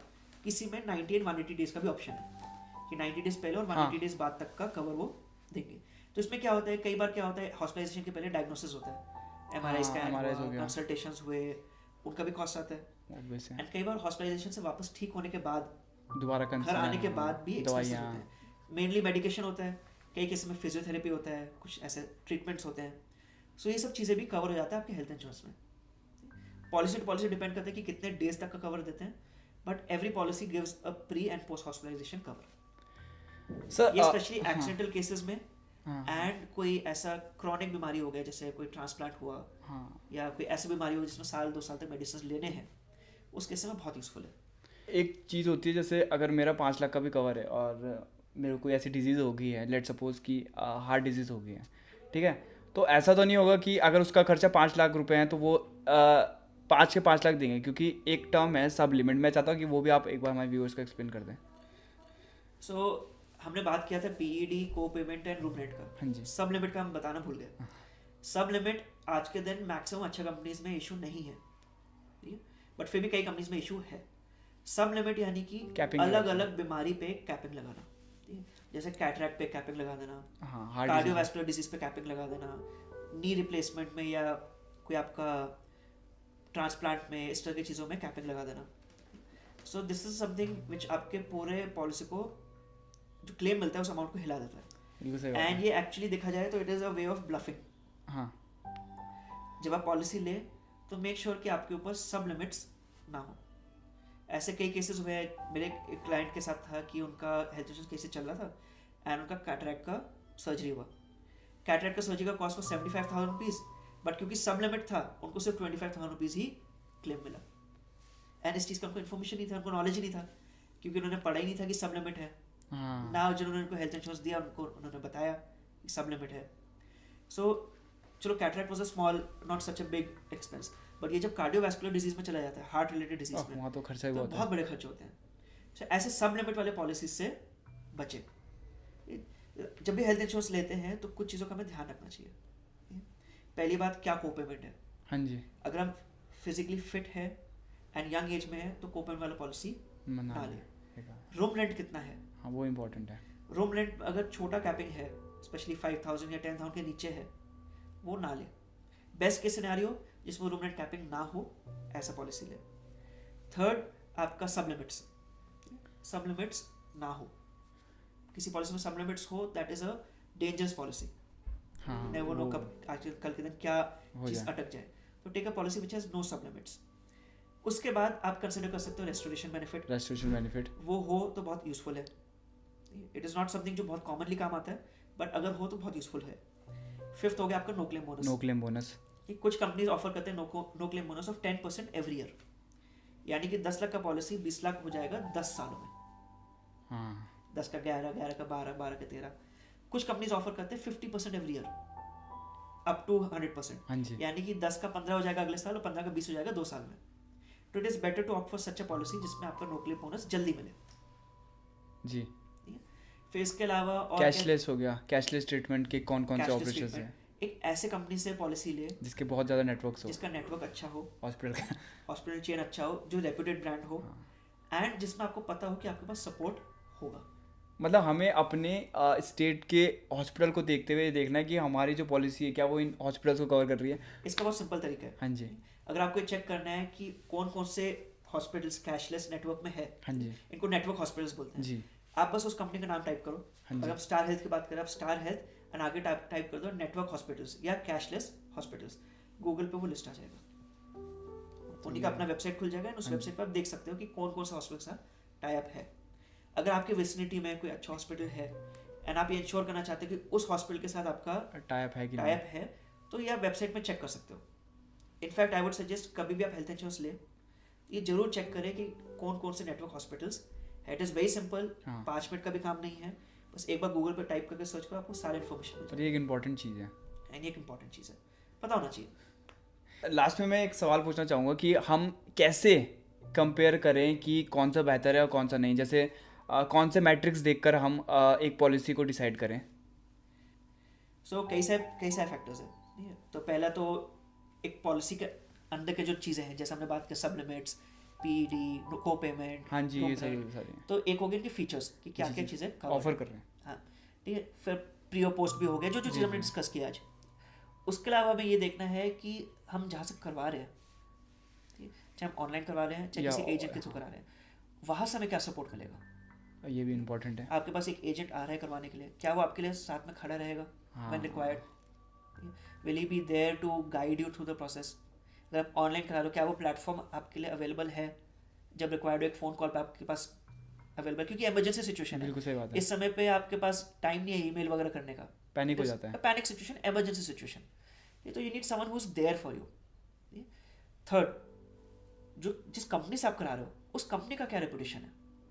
हाँ उसको आप स्टार हेल्थ से करा रहे हो, एचडीएफसी से करा रहे हो, बिरला से करा रहे हो, सिग्ना मणिपाल से करा रहे हो, टाटा से करा रहे हो, आईसीआईसीआई से करा रहे हो, सो मेनी कंपनीज, सब अच्छे कंपनीज हैं, मैक्स हो गया। तो उस कंपनी का क्या रेपुटेशन है, क्या वो कंपनी बहुत ईजिली वो प्रोसेस कराता है, सेटलमेंट रेशियो कैसा है, क्या वो आपको हेल्प करता है। तो पहला चीज़ है कि whether they are there to help you और they are there to trouble you. It is very easy to pay for a health insurance. बिल्कुल सही बात है। It is not that easy to take a claim. But claim मिलता है, ये claim रुकता नहीं है, बस आपका वर्किंग प्रॉपर हो एंड सामने की तरफ से भी कोऑपरेशन हो। सो आपका हेल्थ इंश्योरेंस कंपनी कौन सा है। फिर आप जिस हॉस्पिटल में जा रहे हो, ये ऐसे भी कई केसेस हुए हैं कि जो हॉस्पिटल है वो ट्रबल क्रिएट करता है। हाँ देहरादून में एक हॉस्पिटल है, मैं नाम नहीं लूँगा, बट एक काफ़ी जाने माना हॉस्पिटल है, एंड मेरे क्लाइंट कई उन्होंने क्लेम के टाइम इशू क्रिएट किया। अब क्यों इशू करते हैं उसके पीछे हम नहीं जाएंगे अभी, there is lot of financial factors why they do that, but उनका सिंपल तरीका था। ठीक है, कोई भी क्लेम जब आप जाते हो, आप हॉस्पिटल जब जाओगे एंड आप क्लेम के लिए रिक्वेस्ट करोगे, तो क्लेम का एक प्री ऑथराइजेशन होता है। हाँ जी, यानी कि आप जब हॉस्पिटलाइजेशन होगा आप मेंशन कर दोगे कि भाई ये मेरा पॉलिसी है एंड आप प्री ऑथराइजेशन ले लो। तो एक टीपीए होता है, थर्ड पार्टी एडमिनिस्ट्रेटर, जो हर हॉस्पिटल में होता है। थर्ड पार्टी एडमिनिस्ट्रेटर इसलिए होता है क्योंकि वो हॉस्पिटल एंड इंश्योरेंस कंपनी के बीच का मीडिएटर होता है, एंड ऑब्वियसली हमारे लिए भी वही मीडिएटर होता है। तो हॉस्पिटल के पास जो हेल्थ इंश्योरेंस कंपनी पेमेंट करेगा क्लेम का, वो टीपीए हैंडल करता है वो सारा प्रोसेस। ओके। अब देखा क्या गया है कि ये जो टीपीए है यूजुअली हॉस्पिटल से ज़्यादा अच्छा क्लोज होता है, क्योंकि हॉस्पिटल में बैठते हैं वो लोग। हाँ ठीक तो है। हॉस्पिटल के हिसाब से ज़्यादा वर्क करते हैं। ये टीपीएस कई बार क्या करते हैं, जस्ट टू इंश्योर कि कैशलेस क्लेम ना हो, आप रीएम्बर्समेंट करा लो, लेकिन हाँ। हॉस्पिटल में आप पूरा पेमेंट करके दो, वो मैं समझ गया सर, तो they create issues in that. बिल्कुल सही तो बात मेरे साथ क्या हुआ, मेरे क्लाइंट के साथ क्या हुआ कि प्री ऑथराइजेशन के लिए उन्होंने ईमेल में जो ईमेल एड्रेस है ना, हाँ लास्ट का जो अल्फाबेट्स उसको चेंज करके ईमेल कर दिया। अच्छा, फिर वाले जवाब ही नहीं आ रहा है। तो वहाँ से जवाब नहीं आया, और उन्होंने क्लाइंट को बोल दिया कि आपकी कंपनी से कोई रिस्पॉन्स नहीं आ रहा है, आपको पेमेंट करना पड़ेगा। This become a big hassle. Ultimately claim reimburse हो गया, हाँ all that process was done, client को लेकिन पैसा उस पूरा time मिल गया, बट उस टाइम पे हैसल क्रिएट हुआ। पैनिक हो जाता है। Just because of the particular TPA जो हॉस्पिटल में बैठा हुआ था। सो यहाँ पे कई बार as an individual you have to be strong बिल्कुल सही बात कि है। भाई आपने क्या भेजा आप हमें दिखाओ, ऐसे ऐसे रिस्पॉन्स नहीं आएगा। So everything is very corporate. अगर कंपनी के पास ईमेल जाएगा they have to respond and आप वहाँ से इंक्वायरी कर सकते हो कि भाई आपने रिस्पॉन्ड क्यों नहीं किया। लेकिन उनके पास इंक्वायरी नहीं जाएगा, उनके पास अगर वो रिक्वेस्ट ही नहीं जाएगा फॉर क्लेम तो वो रिस्पॉन्ड नहीं करेंगे। सो यहाँ पे the role of the agent, the role of the company, the role of the hospital, the role of the TPA, सबका इन्वॉल्वमेंट है, ठीक है, एंड आपका भी रोल है, ठीक है। तो या तो आप स्ट्रांग हो, ठीक है, या फिर someone from your end goes there talks and उसको करवाए। बिल्कुल सही बात कही। कई बार क्या होता है वो ऑन द स्पॉट ऐसा होता है कि आपके पास टाइम नहीं होता वो चीज़ करने का। वो भी बिल्कुल सही है, अब तब पैसे भी नहीं होते हैं। पैसे होना वो एक डिफरेंट चीज़ है, लेकिन वो सिचुएशन हैंडल करने के लिए आप, क्योंकि आप पैनिक स्टेट में उस समय पे आप नहीं कर सकते, उस समय पे जो हो रहा है होने दो। सो हेल्थ इंश्योरेंस लेते टाइम ये कुछ चीज़ें पता होना चाहिए कि भाई ये सब चीज़ें हो सकता है, it is better that we already prepare for it. Sir जो आपने बात कही मैं उसी में एक चीज़ और ऐड करना चाहूँगा कि कई बार क्लेम जो है वो डिले या फिर रिजेक्ट तो नहीं कहूँगा, लेकिन हो जाता है कि आपको खुद से पैसे इसलिए देना पड़ सकता है कि जब आप एक जो बेस प्लान लेते हैं अगर उससे ज़्यादा खर्चा है, उसके ऊपर आपने टॉपअप लिया है और वो भी कहीं और से लिया है, तो क्या होता है कि बेस प्लान क्योंकि आपने कैशलेस में करा दिया तो वो तो क्लियर हो जाता है, जो टॉपअप के लिए है उसके लिए फिर उसको कोऑर्डिनेट करना पड़ता है, कई बार वो देर हो जाता है, तो इस वजह से भी आपको पैसे देना पड़ता है। तो सेंसिबल यही चीज़ है कि आप एक ही जगह से ले दोनों। सही कह रहे हैं ना सर? ऐसा है भी और नहीं भी है। हाँ जी। So not necessary, super top up भी कैशलेस हो जाता है, चाहे आप दूसरी कंपनी से ले लो। नहीं वो टाइम कई बार लग जाता है ना, फिर वैसा कह रहा हूँ। हाँ, but it is always advisable अगर आप सेम कंपनी से लेते हैं तो प्रोसेस आपके ईजी हो जाता है, क्योंकि डॉक्यूमेंटेशन आपको ऑलरेडी हो रखा होता है, तो बहुत स्मूथ प्रोसेस हो जाता है। बट ऐसा नेसेसरी नहीं है, क्योंकि कई बार क्या होता है ना कि कुछ कंपनीज आपको सुपर टॉपअप से 20 लाख तक की ऑफर करेंगे। हाँ। कुछ कंपनीज आपको 1 करोड़ तक ऑफर कर रहे हैं। हो सकता है आपका बेस ऐसे कंपनी हो जो 20 लाख तक ऑफर कर रहा है, आपको चाहिए 1 करोड़ का। सही बात है आपकी sir. So it is not necessary ऐसा हो, एंड आजकल टेक्नोलॉजी की वजह से things are getting faster and बहुत ईजिली प्रोसेस हो जाता है। बट हाँ, अगर आपको सेम कंपनी में दोनों चीज़ें मिल रहा है तो अच्छी it is always a better, much more advisable. Sir मैं ये पूछना चाहूँगा कि जो हम जब क्लेम्स देने जाते हैं तो ऑब्वियसली काफ़ी सारे रिजेक्ट हो जाते हैं, तो उसके पीछे रीजंस क्या है? सो पहला रीज़न है नॉन डिस्क्लोजर ऑफ फैक्ट्स। कि जैसे शराब भी पीते हैं तो हम बता नहीं रहे कि शराब पीते हैं, नहीं जी हम तो पीते नहीं सर। आप इंश्योरेंस कंपनी को झूठ बोलेंगे तो आपको दिक्कत होगी। इंश्योरेंस कंपनी CID का भी बाप है, वो पता कर लेगा और आपका क्लेम कैंसिल कर देगा। मोस्ट केसेस में जो रिजेक्ट होता है it is because of this disclosure. जैसे और उसमें भी बहुत छोटी छोटी चीज़ें भी आपको पता है इन चीज़ें से, अगर आप शराब पीते हैं, स्मोक आप करते अगर हैं। हेल्थ इंश्योरेंस ले रहे हैं, आपकी लाइफ में कभी भी कोई सर्जरी हुआ हो आप बताओ, आप कोई आपका डायग्नोसिस हुआ हो, कोई बीमारी आपका चल रहा है तो बताओ, उसका बताओ। कोई मेजर बीमारी आपका हुआ है, आप ठीक भी हो गए हो, उसका इन्फॉर्म करो। कोई आपका हड्डी टूटा है, रिकवर हुआ है, कुछ ऐसा हुआ है, वो भी आप इन्फॉर्म करो। कोई भी आपका मेडिकल हिस्ट्री अगर है, ठीक है, मैं कॉमन कोल्ड की बात नहीं कर रहा हूँ, नहीं ऐसे ट्रीटमेंट की बात नहीं कर रहा हूँ कि घर बैठे 1 हफ्ते में ठीक हो गए टाइप, या 10-15 दिन में ठीक हो गए। अगर हॉस्पिटलाइजेशन हुआ है फॉर वॉट एवर रीज़न, तो उसको आप डेफिनेटली डिस्क्लोज करो, आपके क्लेम्स रिजेक्ट नहीं होंगे। सेकेंड, एक हेल्थ इंश्योरेंस पॉलिसी को जब 3-4 साल हो जाता है तो गवर्नमेंट के पीछे से जो हमारा रेगुलेटरी बॉडी IRDAI, वो भी बहुत स्ट्रिक्ट है इस चीज़ को लेके कि फॉर नो रीज़न आप रिजेक्ट नहीं कर सकते। तो कई बार आपके पॉलिसी 3 साल हो भी गया हो एंड कोई चीज़ आपने मटेरियल डिस्क्लोज नहीं भी किया हो, तब भी क्लेम अप्रूव हो जाता है। But still better always disclose everything. फिर रिजेक्ट होने का रीज़न क्या है? Improper paper work. आप किसी ऐसे हॉस्पिटल में चले गए जहाँ पे पेपर वर्क प्रॉपर नहीं हो रहा है, या कम्युनिकेशन प्रॉपर नहीं किया, या आपने हेल्थ इंश्योरेंस कंपनी को इन्फॉर्म ही नहीं किया कि भाई हमारा ये है सो एंड सो कंडीशन है, तो आपका क्लेम रिजेक्ट हो सकता है। क्योंकि अगर आप हेल्थ इंश्योरेंस को कंपनी को इन्फॉर्म नहीं करोगे एंड 1 महीने बाद बोलोगे कि मुझे क्लेम चाहिए, तब भी कुछ कंपनीज दे देते हैं, but it becomes a very tedious process and most cases में रिजेक्ट हो जाएगा। ठीक है, इसके अलावा कई हॉस्पिटल्स हैं जो ब्लैक लिस्टेड है। अच्छा, कुछ ब्लैक लिस्टेड हॉस्पिटल, अच्छे हॉस्पिटल्स जनरली इस केस में कैटेगरी में नहीं आते हैं, but there are many hospitals जो कि इंश्योरेंस कंपनी ने ब्लैक लिस्ट किया है। अगर आप उस हॉस्पिटल से ट्रीटमेंट कराओगे तो आपको क्लेम नहीं मिलेगा। ये जनरली वैसे हॉस्पिटल्स होंगे जिसने कुछ गड़बड़ किया हुआ है या जो थोड़ा सा इन्फेमस होंगे, बट यू नेवर नो, आपकी विसिनिटी में कोई अच्छा हॉस्पिटल भी हो जो ब्लैक लिस्ट हो रखा हो, तो ये जरूर चेक कराएं। उसके अलावा कई बार ऐसा होता है, and it is not very uncommon, कई बार ऐसा हो भी चुका है कि कि ट्रीटमेंट का जो कॉस्ट है ऑन एवरेज ट्रीटमेंट को कॉस्ट में will be 2 lakh rupees, but bill आ गया आपका 5 लाख रुपए का, इन्फ्लेटेड बिल बन के आ गया। तो ये जनरली तब होता है अगर हॉस्पिटल एंड पर्सन के बीच में कुछ सेटिंग हो या हॉस्पिटल कोई बदमाशी कर रहा हो एंड अनरीजनेबल बिल बना दे। इस केस में जो क्लेम है वो भी रिजेक्ट हो सकता है, क्योंकि जो हेल्थ इंश्योरेंस कंपनी उनको पता है कि किस ट्रीटमेंट का क्या कॉस्ट आता है किस सिटी में, ये बिल्कुल एंड क्या रेंज है। सही बात है आपकी। So this is basically doing fraud with the insurance company, चाहे वो इंडिविजुअल कर रहा है, चाहे वो हॉस्पिटल कर रहा है, चाहे मिलके कर रहा है।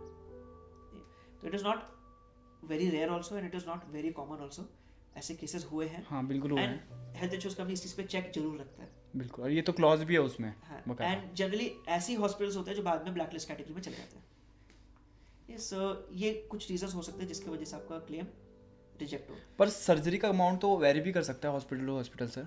वेरी कर सकता है, हेल्थ इंश्योरेंस कंपनी को पता होता है। अच्छा, ये कुछ चीज़ होती है जो कि स्टैंडर्डाइज होता है कि भाई आपका 1 लाख का कहीं पे 1.5 होगा, कहीं पे 50 होगा, एक का 10 नहीं होगा, एक का 5 नहीं होगा। सही बात, तब तो फिर धोखा ही हो रहा है। सो ये लोग इस फील्ड में है, they have all the information, they have all the knowledge. उनको ये भी पता है कि उस हॉस्पिटल में जनरली क्या कॉस्ट होता है। हाँ, सो कि अगर अनॉमली आएगा तो हेल्थ इंश्योरेंस कंपनी पकड़ लेता है, तो उस केस में रिजेक्ट हो सकता है। हाँ जी। इसके अलावा there is not much reason, कोई यूनिक चीज़ निकल के आ जाए तो आ जाए, otherwise there is no reason for rejection. हाँ, ये जरूर जाने हेल्थ इंश्योरेंस जो कवर मिलता है प्री एग्जिस्टिंग के केस में, आपको जब तक वो वेटिंग पीरियड कवर नहीं होगा तब तक क्लेम नहीं मिलेगा। उसके पहले आप क्लेम लोगे तो वो रिजेक्ट हो गई। हाँ जी। प्री एग्जिस्टिंग पीरियड के बाद लोगे तो कवर होगा। हाँ जी। कुछ चीज़ें हैं जो कि हॉस्पिटलाइजेशन की जरूरत नहीं होती ओवर 24 आवर्स, जिसको हम ये मैं डे केयर कहते हैं। क्लेम आपको तब मिलता है जब आपको हॉस्पिटलाइजेशन ओवर 24 आवर्स होता है। ठीक है, आप सिर्फ हॉस्पिटल गए, थोड़ा सा मरहम पट्टी करा के आ गए, वो कवर नहीं होता है। पर हॉस्पिटलाइजेशन होना चाहिए, आपका हॉस्पिटल में भर्ती होगा एंड आपका डिस्चार्ज होगा तभी आपको क्लेम मिलेगा। That means 24 hours plus. हाँ, समझ गया मैं। पहला चीज़। दूसरा चीज़, कई ऐसे बीमारियां हैं जो कि एक दिन से कम में ट्रीटमेंट हो जाता है because of technology, day care, जिसको हम डे केयर प्रोसीजर्स कहते हैं। तो टेक्नोलॉजी की वजह से ऐसा हो गया कि जैसे कैटरैक्ट का सर्जरी है, वो आप कुछ ही घंटों में आप ठीक होकर वापस भी चले जाते हो, बट उसमें आप हॉस्पिटलाइज हुए हो। हाँ, आपका डिस्चार्ज समरी प्रॉपर बना है और आपका ट्रीटमेंट हुआ है। सो ऐसे डे केयर प्रोसीजर्स बहुत सारे हैं and maximum health insurance company सारे डे केयर प्रोसीजर्स कवर करते हैं, बट नॉट ऑल कंपनीज। तो ये भी एक चीज़ ध्यान रखें, कभी आप हेल्थ इंश्योरेंस कंपनी ले रहे हैं तो मेक श्योर एक ऐसा हेल्थ इंश्योरेंस ले जो कि सब डे केयर प्रोसीजर्स को कवर कर रहे हो। तो बस यही चीज़ है mostly, otherwise health insurance reject नहीं होता है। आपका क्लीन केस हो, डिस्क्लोजर 100% हो, टाइमिंगली इन्फॉर्म कर दिया कंपनी को, तो आपका क्लेम मिल जाएगा। और एक नेटवर्क हॉस्पिटल में हो तो कैशलेस आपका हो जाएगा। तो इन मोस्ट केसेस आपको अपने आउट ऑफ पॉकेट हार्डली कुछ देना पड़ता है। इसमें भी क्या है, आजकल एड ऑन आ रहा है कंज्यूमेबल्स। कंज्यूमेबल्स यानी कि क्या, जैसे आप हॉस्पिटलाइजेशन अगर होता है उसमें सिरिंज यूज होता है, हाँ, ग्लव्स यूज होते हैं, पट्टी यूज होता है, पहले तो पीपीटी टावल्स यूज होते हैं, पीपी किट्स यूज होते हैं। तो ये सब चीज़ें आते हैं कंज्यूमेबल्स में, जो कि एक नॉर्मल हेल्थ इंश्योरेंस कंपनी इसको कवर नहीं करता है, क्योंकि ये जो चीज़ें हैं इसका कोई लिमिट नहीं है। हाँ, किसी के लिए एक पट्टी से काम हो सकता है, किसी के लिए आप 1000 पट्टी भी लगा सकते हो एंड इसको वेरीफाई भी नहीं कर सकते। हाँ, खासकर एक्सीडेंटल केस में बहुत ज़्यादा होता है, right. So this thing covers up 5 to 10% of your total जो कॉस्ट आता है एक हॉस्पिटलाइजेशन का। यानी कि 10 लाख का अगर कॉस्ट है तो हो सकता है 50,000 से 1 लाख रुपए आपका कंज्यूमेबल्स हो, तो वो फिर अलग होकर 9 में वो अलग हो जाता है। तो आजकल बहुत कंपनीज है जो कि इसको भी कवर कर रहे हैं। आप अगर ऐसा पॉलिसी लेते हैं जिसको कवर करें, that is a benefit. Even अब वो भी देखा है कि लोग जो आप एम्बुलेंस के चार्जेस तक कवर होने लग गए। एम्बुलेंस चार्जेस मोस्ट केसेस में कवर्ड होते हैं। कुछ पॉलिसीज में आपको एयर एम्बुलेंस भी कवर्ड होगा, कुछ केसेस में कोई लिमिट नहीं है, कुछ केसेस में एक सब लिमिट दिया हुआ है कि इतने तक का है। So these are all minor things जो कि आपके पॉलिसी को एनहांस कर सकते हैं, बट मोस्ट इंपॉर्टेंट आपका रूम रेंट, कैपिंग, ये दोनों और सब लिमिट्स, ये 3 सबसे ज़्यादा इंपॉर्टेंट है, जो कि कोई भी हेल्थ इंश्योरेंस लेने के पहले आपको ध्यान रखना है। इसके अलावा कुछ रेशियोज है जो आपको पता होना चाहिए। एक होता है claim settlement ratio. Claim settlement ratio यानी कि जितने क्लेम्स उनके पास आए उसमें से कितने उन्होंने सेटल कर दिए किए। अब इस रेशियो में ये नहीं आता कि कितना उन्होंने 100% किए, बस ये आता है कि उन्होंने क्लेम सेटलमेंट किया है। चाहे 1 लाख का क्लेम आए, आपने 80,000 दिए, चाहे 10 लाख में आपने 1 लाख दिए, चाहे 10 लाख पे 10 लाख दिए। क्लेम सेटल रेशियो में ये सारे को काउंट कर लेते हैं। हाँ सो जनरली स्पीकिंग आपका कोई क्लेम सेटलमेंट रेशियो कंपनी का 95 के ऊपर 95 हो हो वो अच्छा है, यानी कि कंपनी मैक्सिमम केसेस में क्लेम को सेटल कर रही है। कर रहा है। सेकंड हो गया इनकर्ड क्लेम रेशियो, यानी कि कितना पैसा उनके पास आ रहा है और कितना पैसा वो दे रहे हैं, यानी कि कितना प्रीमियम कलेक्ट किया हाँ जी एक साल में एंड कितना पैसा क्लेम में वापस गया, हाँ वो भी बैलेंस रहना चाहिए। वो बैलेंस रहना चाहिए। तो वो अगर 100% से कम है यानी कि कंपनी प्रॉफिट कमा रहा है, यानी कि भाई 1 लाख रुपए इकट्ठा किया और 97,000 रुपीज़ मैंने वापस दिया तो 97% क्लेम इनकर्ड रेशियो हुआ। हाँ तो every company is looking for making profit. But अगर कोई केस ऐसा होता है कि कोई कंपनी आपको दिख रहा है क्लेम इनकर्ड रेशियो आपका 20, 30, 40% है, तो बहुत ही पैसा। तो यानी कि कुछ ना कुछ इट हो सकता है कि कुछ गड़बड़ है, यानी कि क्लेम्स दे ही नहीं रहे। जनरली स्पीकिंग ऑन एवरेज 70% के आसपास क्लेम इनकर्ड रेशियो होना चाहिए। होता है कंपनीज का। कुछ वो लोग प्रॉफिट कमाते हैं एंड कुछ लोग वो वापस दे रहे हैं, एंड ये एक स्टैंडर्ड फिगर, बट ये कोई थंब रूल नहीं है। हो सकता है 20% वाला भी अच्छा हो, 20% इसलिए क्योंकि अभी तक उसके पास क्लेम्स ही नहीं आया, नया कंपनी है। हाँ एंड ऐसे भी हो सकता है कि 100% के ऊपर देने वाला खराब हो, कि भाई उसके पास प्रीमियम्स आ नहीं रहे हैं लेकिन उसके पुराने पॉलिसीज में पेमेंट ज़्यादा जा रहा है। ये भी बात हो सकती है, कुछ भी हो सकता सो ये थंब रूल नहीं है, बट जनरली स्पीकिंग एक claim incurred claim ratio should be around 70% के आसपास एक रेंज होना चाहिए। तो ये 2 रेशियोज आपको ध्यान रखना आइडिया होना चाहिए, ध्यान होना चाहिए, एंड ये सब हम एनालिसिस करते ही हैं। और साथ साथ कस्टमर सपोर्ट भी इम्पोर्टेंट है। कस्टमर सपोर्ट सबसे इंपॉर्टेंट है। एक इमरजेंसी सिचुएशन में सब चीज़ आप खुद नहीं करने वाले हो, बिल्कुल सही बात है, आपको सपोर्ट चाहिए। एंड इसलिए people still prefer not taking online policies but taking it with someone they physically meet. कि ऐसी सिचुएशन में आपको कोई चाहिए जो आपके साथ खड़ा हो, जो आपको गाइड कर सके, जो आपको हेल्प कर सके, जो थोड़ा सा लेग वर्क भी कर सके, फ़ोन कॉल पे चीज़ें हैंडल कर सके। ऑनलाइन में ये चीज़ें नहीं होती है। पर काफ़ी सारे एजेंट बताते हैं कि अगर आप ऑनलाइन लोगे तो आपका क्लेम पास नहीं होगा। पर ऐसा कुछ नहीं है, ऐसा नहीं है। ठीक है, एजेंट्स भी अपना बिजनेस कर रहे हैं, ठीक obviously। है, तो डेफिनेटली सब चीज़ों के प्रोज एंड कॉन्स है। ऐसा नहीं कि क्लेम पास नहीं होगा, लेकिन health insurance is not something जो कि बहुत सिंपल तरीके से होता है। हाँ उसमें कुछ ना कुछ कॉम्प्लिकेशंस आ जाते हैं, एंड जहाँ पे कॉम्प्लिकेशंस आते हैं वहाँ पे यू नीड सपोर्ट। ठीक है, कुछ चीज़ सिंपल तरीके से हो जाए, आपको लगेगा ऑनलाइन परफेक्ट है, कुछ नहीं करना पड़ा, सब कुछ बढ़िया हो गया। जहाँ पे कॉम्प्लिकेशन आया वहाँ पे एक एजेंट आपके साथ खड़ा रहेगा, जो आप एजेंट आपके लिए अच्छा हो, एक अच्छा फाइनेंशियल आपका एडवाइजर हो, अच्छा फाइनेंशियल प्लानर हो। He will guide you with the right policy and will be there for you when required. So sir wrap up करने से पहले मैं तो अपना वर्डिंग यही कहूँगा कि आप जब भी पैसा कमाना स्टार्ट करें तो इन्वेस्टमेंट के साथ साथ जो सेकंड जो सबसे इंपॉर्टेंट है, सेकंड भी नहीं फर्स्ट जो सबसे इंपॉर्टेंट चीज़ है वो है हेल्थ इंश्योरेंस का होना। क्योंकि आपकी इन्वेस्टमेंट भी तब तक इन्वेस्टमेंट रहेगी जब आप बैकअप कुछ रखेंगे अपने हेल्थ के लिए। पता लगी वो इन्वेस्टमेंट एक ही दिन में सब गया, क्योंकि जो पावर ऑफ कंपाउंडिंग भी तभी वो करेगी जब आप उन पैसों को निकालेंगे नहीं। पता लगा कल ही निकालना पड़ा, फिर जैसे का तैसा खत्म है। तो मैं चाहूँगा कि आप लास्ट में अपना रैपअप करते हैं कुछ कैसा। सो health insurance is like front foot defence, ठीक है, एंड आपको अगर डिफेंस सॉलिड नहीं होगा तो आप लंबा इनिंग्स नहीं खेल पाओगे। सो हेल्थ इंश्योरेंस इज नेसेसरी, होना चाहिए, अर्जेंट एंड इम्पॉर्टेंट दोनों है। अगर आपके पास कॉर्पोरेट इंश्योरेंस है, चाहे आप गवर्नमेंट एम्प्लॉय हो, आपके पास गवर्नमेंट के थ्रू इंश्योरेंस है, तो फिर वो अर्जेंट नहीं है लेकिन इम्पॉर्टेंट है फिर भी है। सो जब भी आपको लगे कि कहीं ना कहीं आपका कवरेज इज नॉट सफिशिएंट हाँ जी, एज पर जो आपको मिला हुआ है, चाहे कॉर्पोरेट मिला हुआ है, चाहे गवर्नमेंट के थ्रू मिला हुआ है, चाहे आपके फैमिली के थ्रू है, चाहे for whatever reason, make sure कि आपका हेल्थ इंश्योरेंस हो। फैमिली में हर किसी को at every point of time coverage होना चाहिए, right from the time the child is born till the person is alive. Health insurance होना चाहिए। जल्दी लेने के बेनिफिट्स हैं कि मेडिकली जल्दी क्लियर हो जाता है, हाँ, प्रीमियम भी कम होता है, प्रीमियम कम मिल जाता है, एंड लंबे एज तक वो कैरी फॉरवर्ड होता है। कैरी फॉरवर्ड होता है। 60 के बाद एक नया हेल्थ इंश्योरेंस मिलना इज वेरी डिफिकल्ट। इनफैक्ट 50 के बाद भी मुश्किल हो जाता है, और लेना का वो फ़ायदा भी नहीं लगता कुछ। हाँ, एक्सपेंसिव भी लगता है, एंड देखो लेना तो चाहिए, नहीं भी लिया तब भी लो, बट जल्दी लेने के बेनिफिट्स है ज़्यादा है, it becomes much more smoother. And उसके अलावा एक आपको एग्जांपल देता हूँ, 2002 विंबलडन, हाँ जी, उस टाइम ना सार्स का आउटब्रेक हुआ था। हाँ इबोला वाला ही बोला नहीं, उसके अच्छा, पहले sorry। It was kind of a virus only, हाँ जी, 2002 में। तो उस समय विंबलडन में उनको थोड़ा सा डर लगा कि बाहर से आएंगे तो नहीं, उनको ये था कि हमारा जो टूर्नामेंट है वो कैंसिल हो जाएगा। ओके तो उन्होंने उस समय इंश्योरेंस कराया, $2 million पे किया एवरी ईयर, आज तक चल रहा है। 2020 में क्योंकि उन्होंने $2 million का इंश्योरेंस करा रखा था, तब $14 billion का उनको पे आउट मिला। 2020 में कोविड की वजह से टूर्नामेंट कैंसिल हुआ। अच्छा $14 billion उनका सारा रिकवरी नहीं हुआ, बट 50% ऑफ देयर कॉस्ट उनका रिकवर हो गया। तो अब फोरसाइटेडनेस देखो, मतलब 2002 में उन्होंने सोचा था कि अपना इंश्योरेंस करवाएं, तब से वो पेमेंट कर रहे हैं, एंड 2020 में कितना बड़ा फाइनेंशियल सेटबैक से विंबलडन हाँ बच गया। एंड उस साल सारे टूर्नामेंट्स कैंसिल हुए, हर स्पोर्ट ने इंश्योरेंस नहीं करा रखा था, दे हैड टू पे out of their own pocket.